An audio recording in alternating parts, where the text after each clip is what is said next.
The Empire of the Ants. H.G. Wells.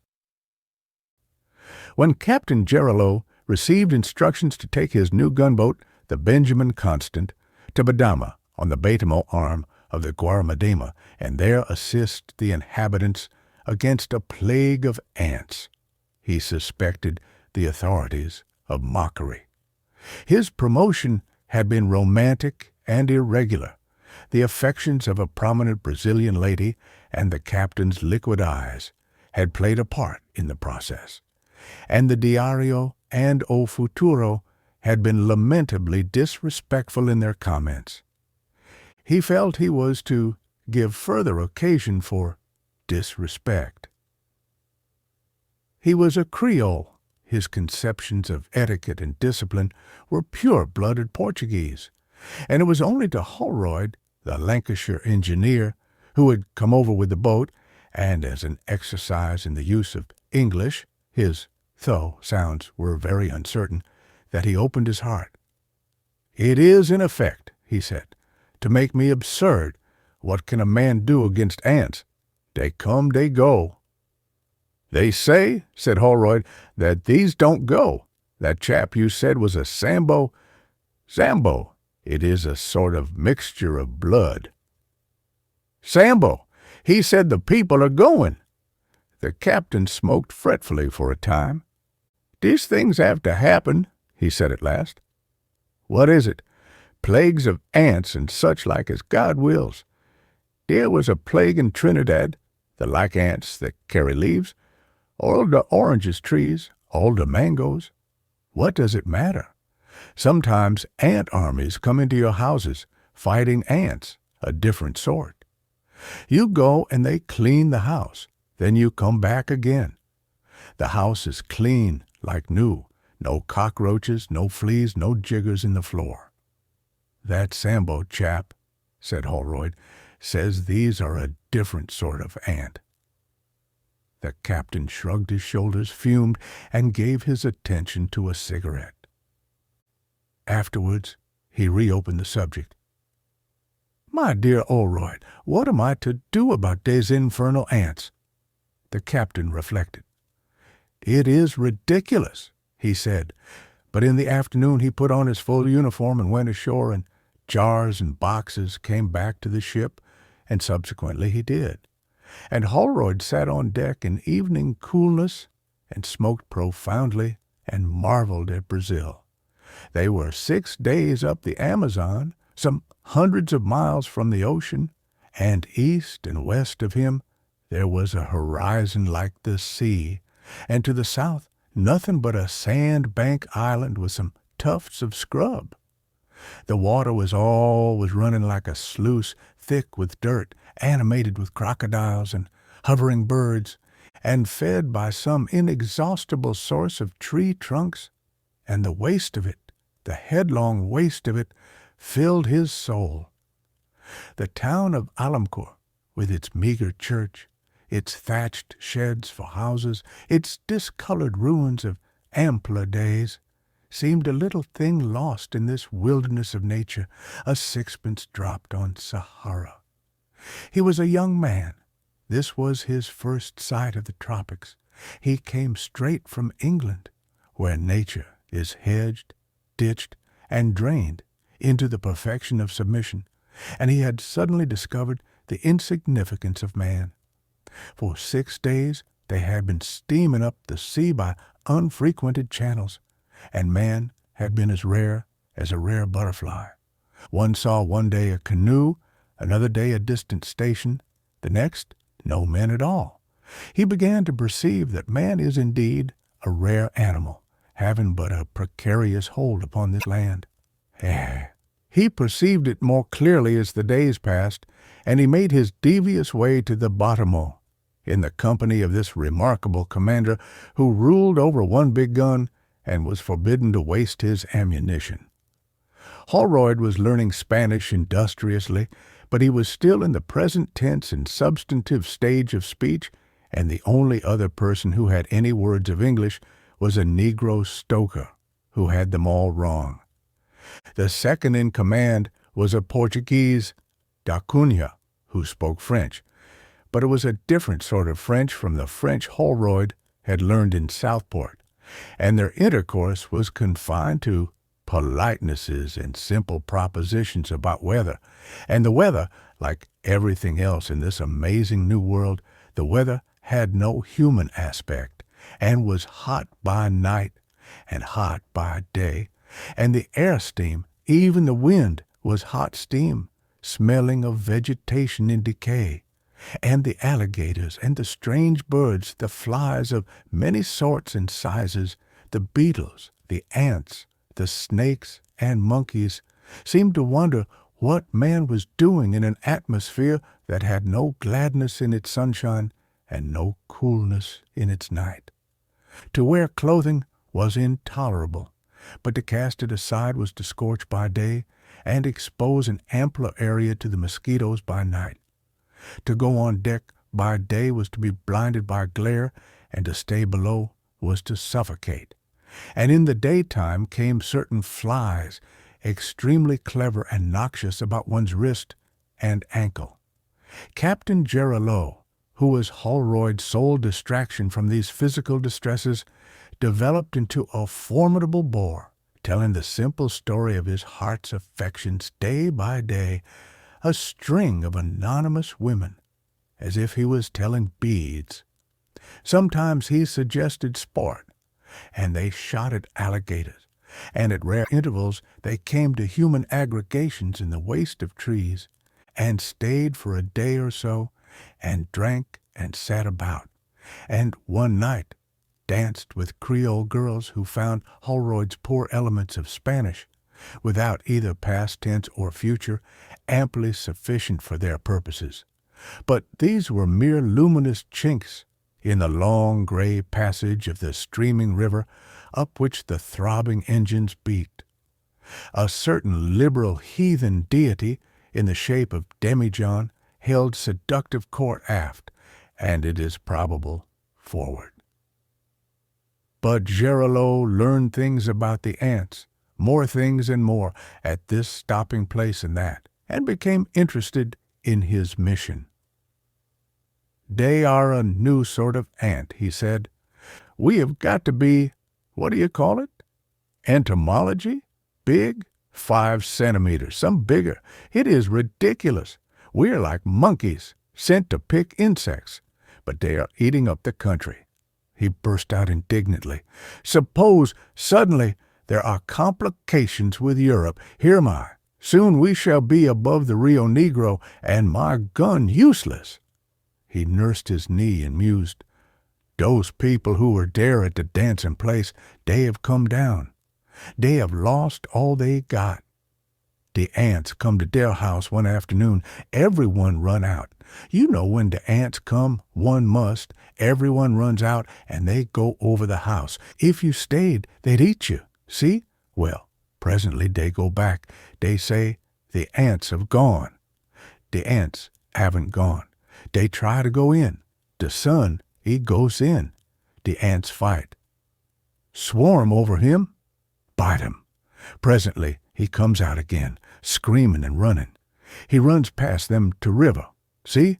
He get into the water and drowns the ants. Yes." Géralot paused, brought his liquid eyes close to Holroyd's face, tapped Holroyd's knee with his knuckle. "That night he dies, just as if he was stung by a snake." "Poisoned by the ants?" "Who knows?" Géralot shrugged his shoulders. "Perhaps they bit him badly. When I joined this service, I joined to fight men. These things, these ants, they come and go. It is no business for men." After that, he talked frequently of ants to Holroyd, and whenever they chanced to drift against any speck of humanity in that waste of water and sunshine and distant trees, Holroyd's improving knowledge of the language enabled him to recognize the ascendant word Sauber, more and more completely dominating the whole. He perceived the ants were becoming interesting, and the nearer he drew to them, the more interesting they became. Géralot abandoned his old themes almost suddenly, and the Portuguese lieutenant became a conversational figure. He knew something about the leaf-cutting ant and expanded his knowledge. Gérillot sometimes rendered what he had to tell to Holroyd. He told of the little workers that swarm and fight, and the big workers that command and rule, and how these latter always crawled to the neck, and how their bites drew blood. He told how they cut leaves and made fungus beds, and how their nests in Caracas are sometimes 100 yards across. 2 days the 3 men spent disputing whether ants have eyes. The discussion grew dangerously heated on the second afternoon, and Holroyd saved the situation by going ashore in a boat to catch ants and see. He captured various specimens and returned, and some had eyes and some hadn't. Also, they argued, do ants bite or sting? "These ants," said Gérillot, after collecting information at a rancho, "have big eyes. They don't run about blind, not as most ants do. No, they get in corners and watch what you do." "And they sting?" asked Holroyd. "Yes, they sting. There is poison in the sting." He meditated. "I do not see what men can do against ants. They come and go." "But these don't go." "They will," said Gérillot. Past Tamandou, there is a long, low coast of 80 miles without any population, and then one comes to the confluence of the main river and the Bâtiment arm, like a great lake, and then the forest came nearer, came at last, intimately near. The character of the channel changes, snags abound, and the Benjamin Constant moored by a cable that night under the very shadow of dark trees. For the first time for many days came a spell of coolness, and Holroyd and Gérillot sat late, smoking cigars and enjoying this delicious sensation. Gérillot's mind was full of ants and what they could do. He decided to sleep at last, and lay down on a mattress on deck, a man hopelessly perplexed. His last words, when he already seemed asleep, were to ask, with a flourish of despair, "What can one do with ants? The whole thing is absurd." Holroyd was left to scratch his bitten wrists and meditate alone. He sat on the bulwark and listened to changes in Gérillot's breathing until he was fast asleep, and then the ripple and lap of stream took his mind and brought back that sense of immensity that had been growing upon him since first he had left Para and come up the river. The monitor showed but one small light, and there was first a little talking forward, and then stillness. His eyes went from the dim black outlines of the middle works of the gunboat toward the bank, to the black, overwhelming mysteries of forest, lit now and then by a firefly, and never still from the murmur of alien and mysterious activities. It was the inhuman immensity of this land that astonished and oppressed him. He knew the skies were empty of men, the stars were specks in an incredible vastness of space. He knew the ocean was enormous and untamable, but in England he had come to think of the land as man's. In England it is indeed man's. The wild things live by sufferance, grow on lease, everywhere the roads, the fences, and absolute security runs. In an atlas, too, the land is man's, and all colored to show his claim to it, in vivid contrast to the universal independent blueness of the sea. He had taken it for granted that a day would come when everywhere about the earth plow and culture, light tramways and good roads, and ordered security would prevail. But now he doubted. This forest was interminable. It had an air of being invincible, and man seemed at best an infrequent, precarious intruder.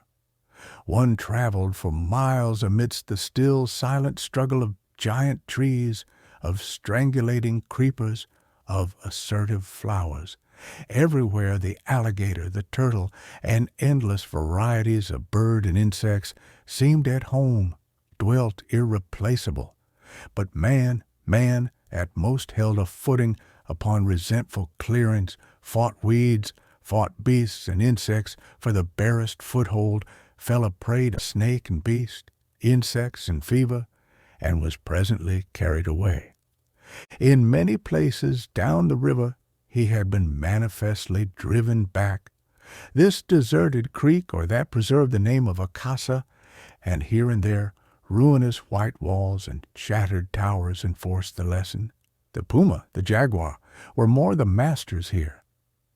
Who are the real masters? In a few miles of this forest there must be more ants than there are men in the world.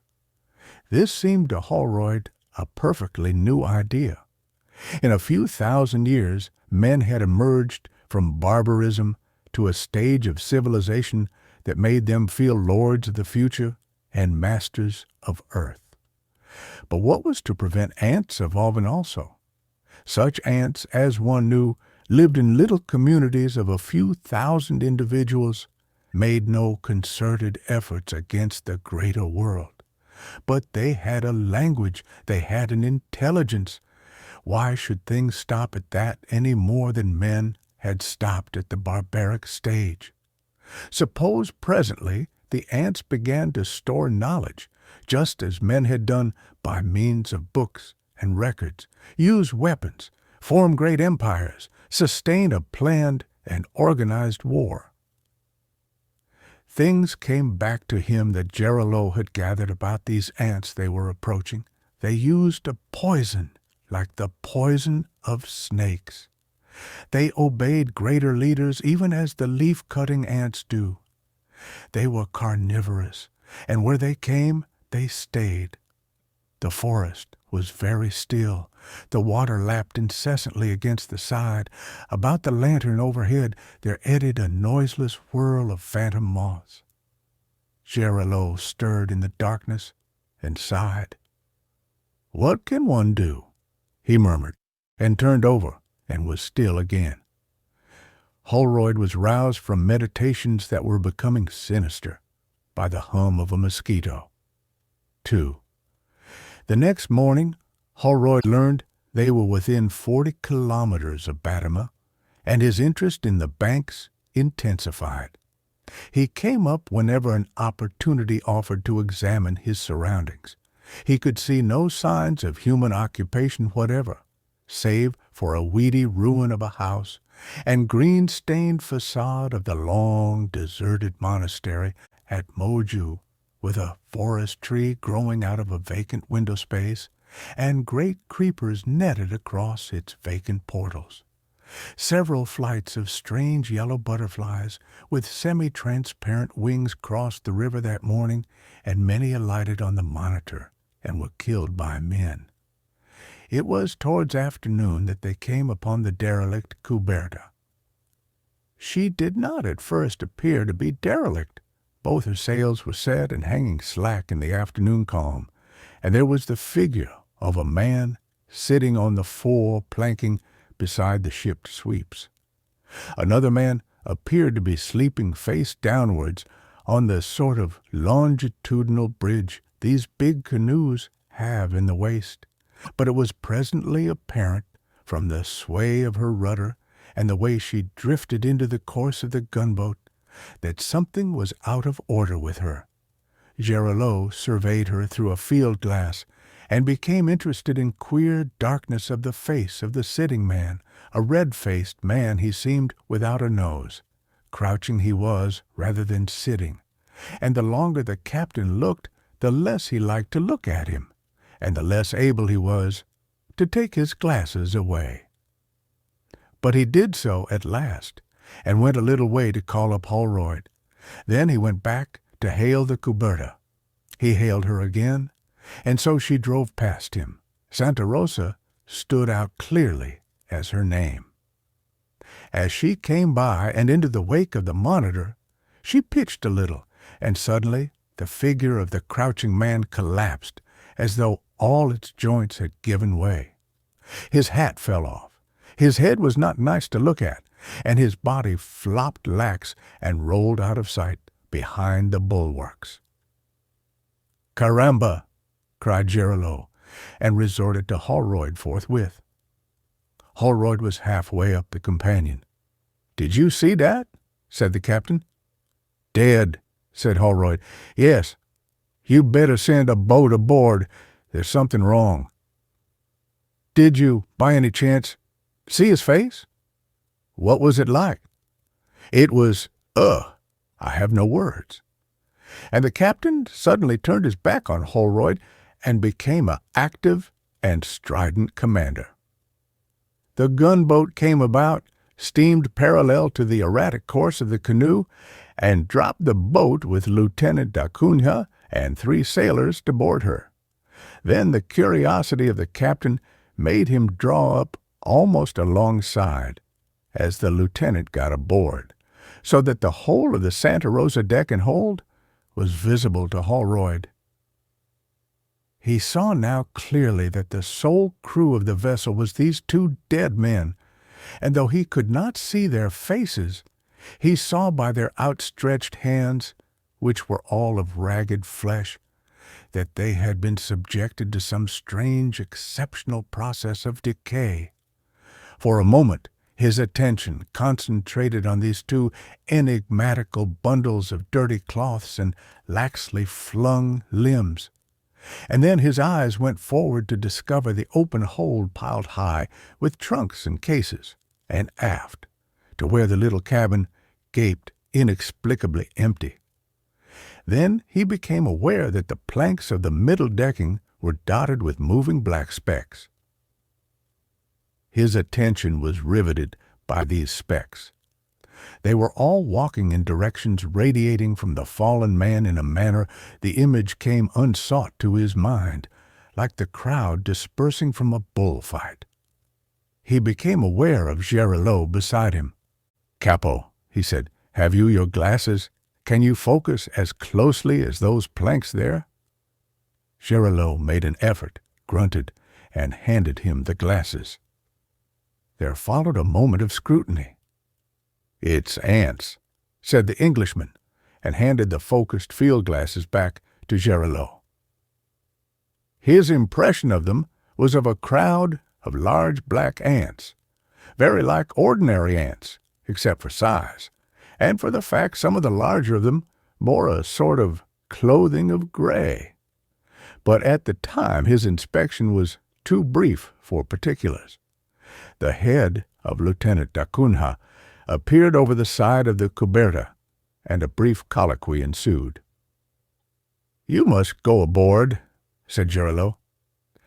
The lieutenant objected that the boat was full of ants.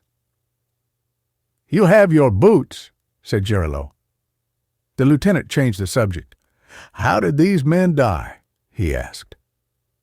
Captain Gerileau embarked upon speculation that Holroyd could not follow, and the 2 men disputed with a certain vehemence.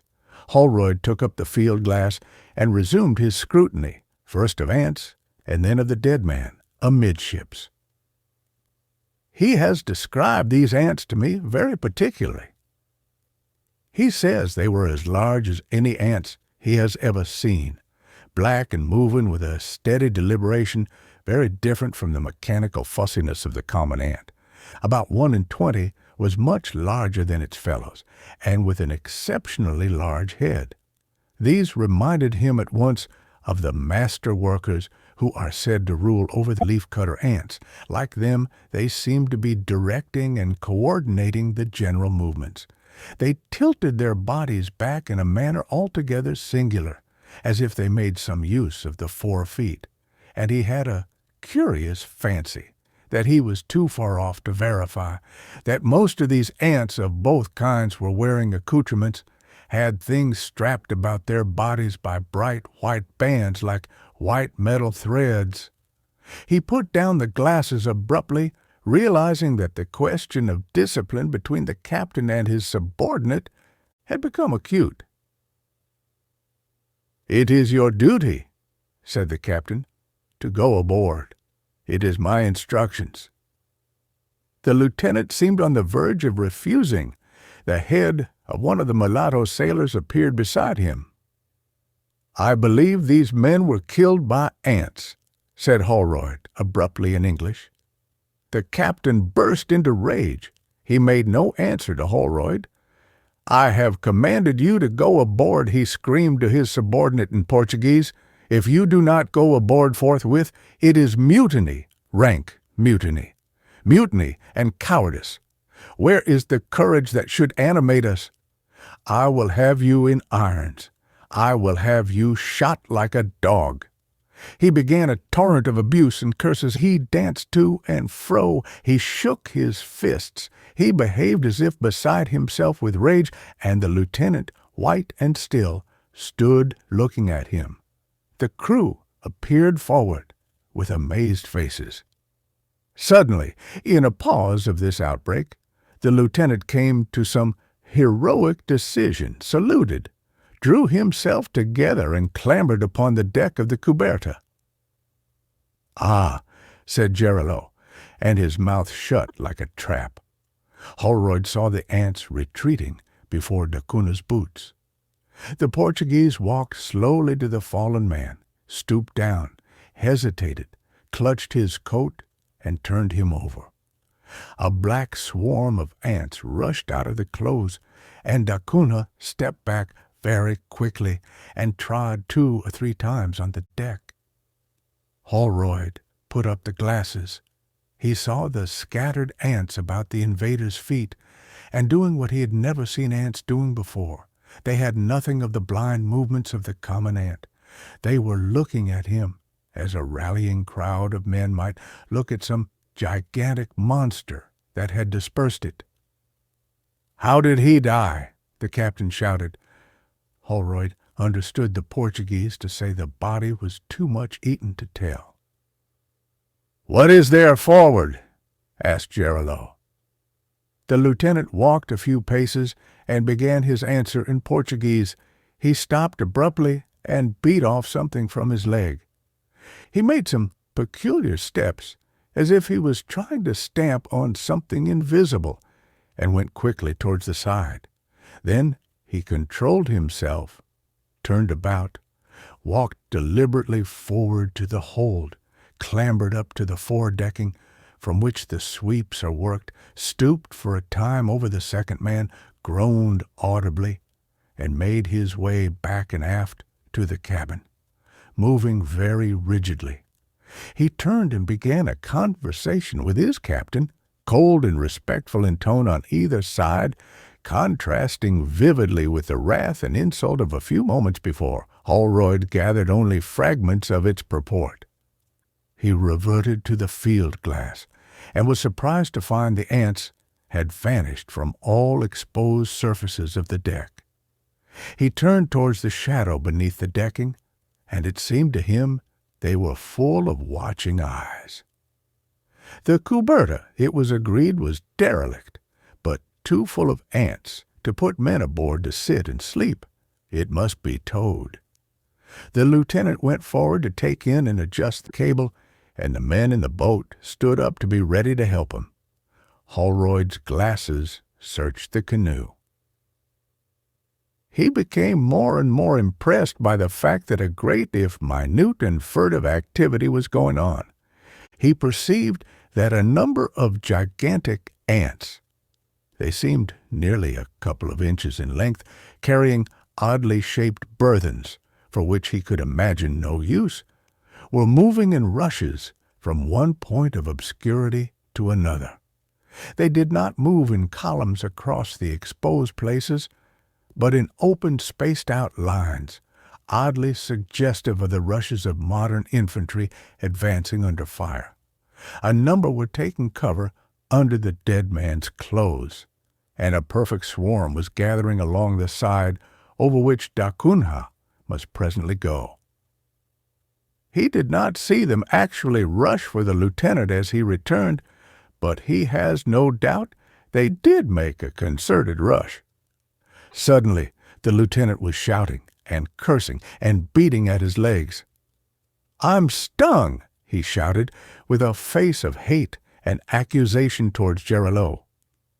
Then he vanished over the side, dropped into his boat, and plunged at once into the water. Holroyd heard the splash. The 3 men in the boat pulled him out and brought him aboard, and that night he died. 3. Holroyd and the captain came out of the cabin in which the swollen and contorted body of the lieutenant lay, and stood together at the stern of the Monitor, staring at the sinister vessel they trailed behind them. It was a close, dark night that had only phantom flickers of sheet lightning to illuminate it.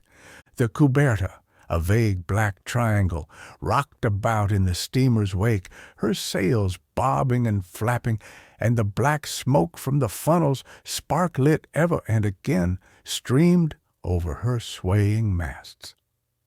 Gerillo's mind was inclined to run on the unkind things the lieutenant had said in the heat of his last fever. "He says I murdered him," he protested. "It is simply absurd. Someone had to go aboard. Are we to run away from these confounded ants whenever they show up?" Holroyd said nothing. He was thinking of a disciplined rush of little black shapes across bare sunlit planking. "It was his place to go," harped Gerillo. "He died in the execution of his duty. What has he to complain of? Murdered? But the poor fellow was, demented. He was not in his right mind. The poison swelled him. Yum!" They came to a long silence. "We will sink that canoe, burn it." And then? The inquiry irritated Gerillo. His shoulders went up, his hands flew out at right angles from his body. "What is one to do?" he said, his voice going up to an angry squeak. "Anyhow," he broke out vindictively, "every ant in that Cuberta, I will burn them alive." Holroyd was not moved to conversation. A distant ululation of howling monkeys filled the sultry night with foreboding sounds, and as the gunboat drew near the black, mysterious banks, this was reinforced by a depressing clamor of frogs. "What is one to do?" the captain repeated after a vast interval, and suddenly becoming active and savage and blasphemous, decided to burn the Santa Rosa without further delay. Everyone aboard was pleased by that idea. Everyone helped with zest. They pulled in the cable, cut it, and dropped the boat and fired her with tow and kerosene, and soon the Cuberta was crackling and flaring merrily amidst the immensities of the tropical night. Holroyd watched the mounting yellow flare against the blackness, and the livid flashes of sheet lightning that came and went above the forest summits, throwing them into momentary silhouette, and his stoker stood behind him, watching also. The stoker was stirred to the depths of his linguistics. "Sauber go pop pop," he said, "Waha," and laughed richly. But Holroyd was thinking that these little creatures on the deck canoe had also eyes and brains. The whole thing impressed him as incredibly foolish and wrong, but what was one to do? This question came back enormously reinforced on the morrow, when at last the gunboat reached Patama. This place, with its leaf-thatch-covered houses and sheds, its creeper-invaded sugar mill, its little jetty of timber and canes, was very still in the morning heat, and showed never a sign of living men. Whatever ants there were at that distance were too small to see. "All the people have gone," said Gerillo, "but we will do one thing anyhow. We will hoot and whistle." So Holroyd hooted and whistled. Then the captain fell into a doubting fit of the worst kind. "There is one thing we can do," he said presently. "What's that?" said Holroyd. "Hoot and whistle again." So they did. The captain walked his deck and gesticulated to himself. He seemed to have many things on his mind. Fragments of speeches came from his lips. He appeared to be addressing some imaginary public tribunal, either in Spanish or Portuguese. Holroyd's improving ear detected something about ammunition. He came out of these preoccupations suddenly into English. "My dear Holroyd," he cried, and broke off with, "But what can one do?"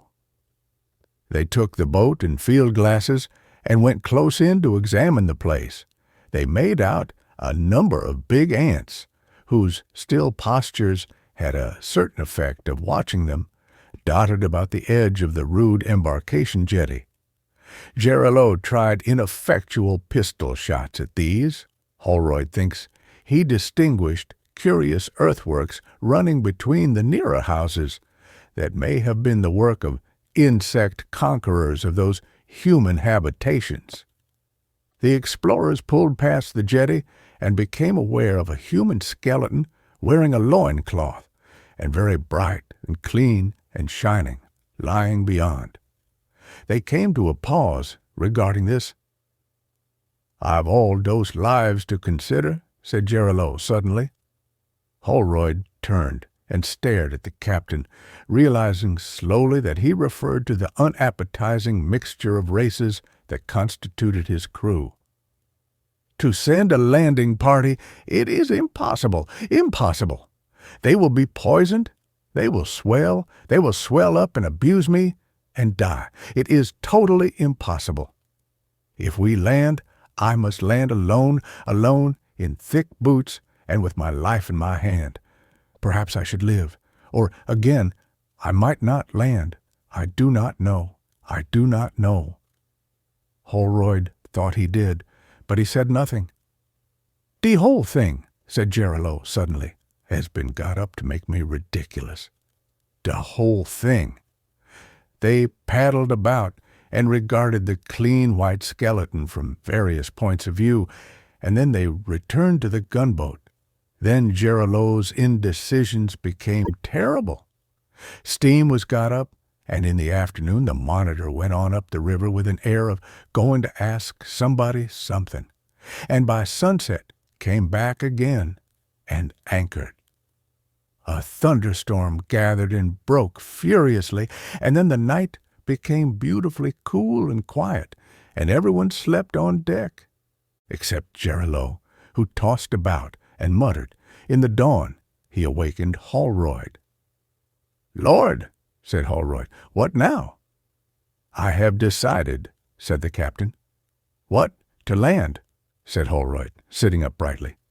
"No," said the captain, and was for a time very reserved.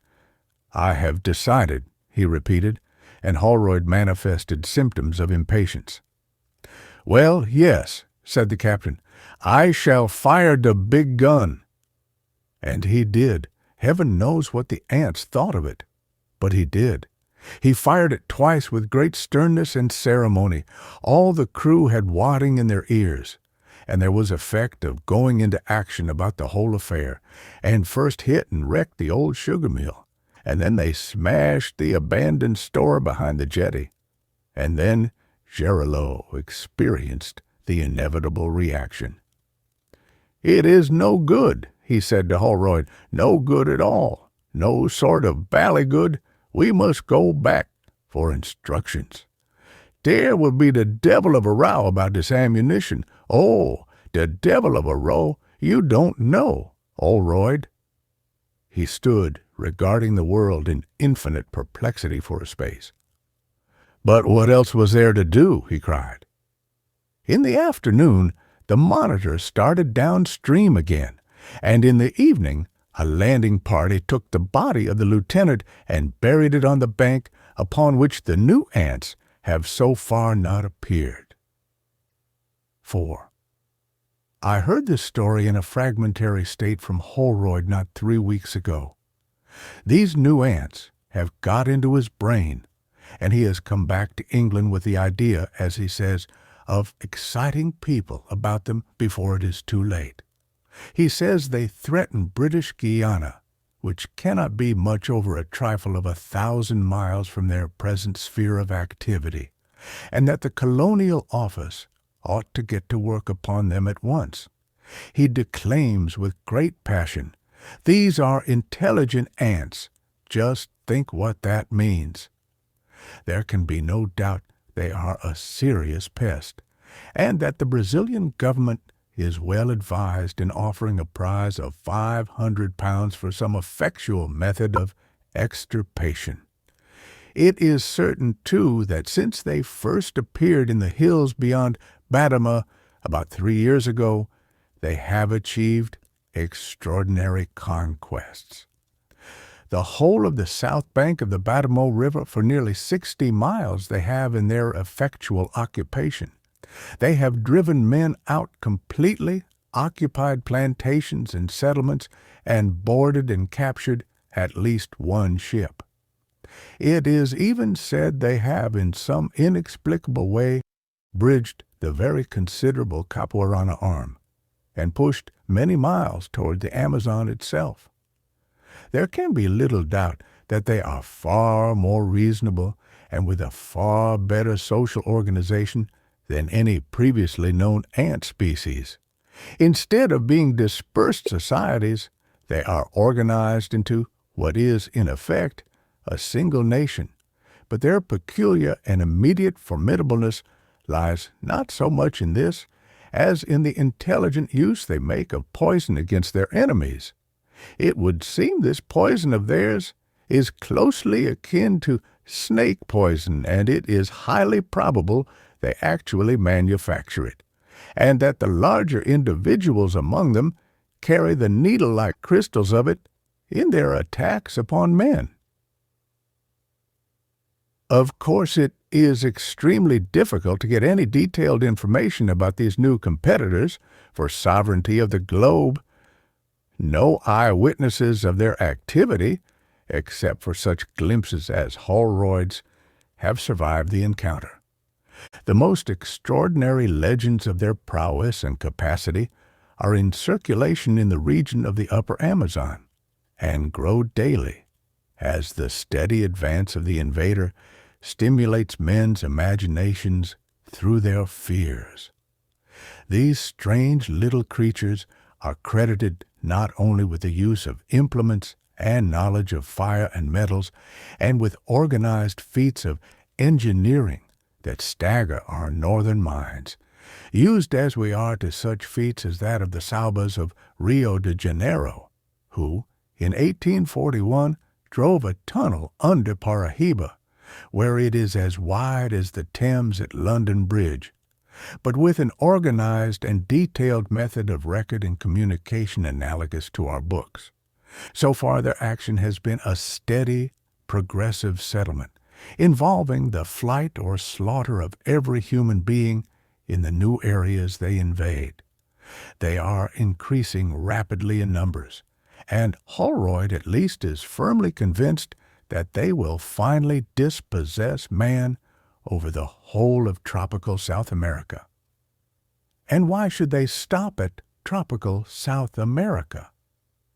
Well, there they are. Anyhow, by 1911 or thereabouts, if they go on as they are going, they ought to strike the Capuarana Extension Railway and force themselves upon the attention of the European capitalist. By 1920, they will be halfway down the Amazon. I fixed 1950 or 60 at least for the discovery of Europe.